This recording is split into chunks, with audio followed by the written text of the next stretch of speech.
What is an IPO? Hello guys, welcome back to our channel. Today we will tell you all you need to be aware of the initial public offering or IPO. But before we begin with the video, make sure to smash the subscribe button and hit the notifications bell icon to never miss out on more videos. What is an initial public offering or IPO?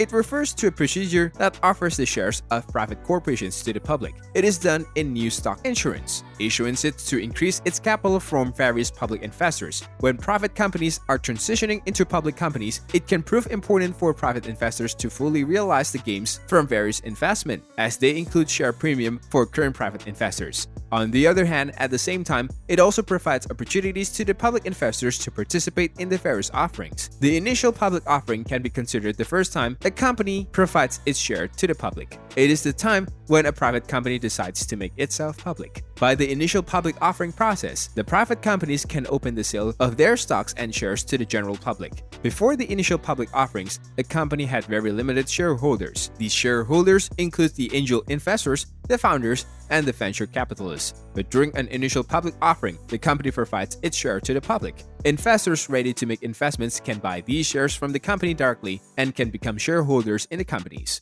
How an initial public offering works? An IPO or an initial public offering is a very popular term that everyone is aware of in the market. Before an initial public offering, the company has private shareholders. There are no provisions by which the public can take a stake. There are many cases when some companies provide their equity to long-term employees. The founder of the company provides the employees and the lender with a piece of the actions in the form of cash, because the founders are aware that if the company produces faults in any way, giving a part of that company would not make them go into any loss. Assume that if the company becomes more successful and eventually takes an initial public offering and goes to the public, everyone should win. After the initial public offering, a share that had no worth quite some time ago will have some value.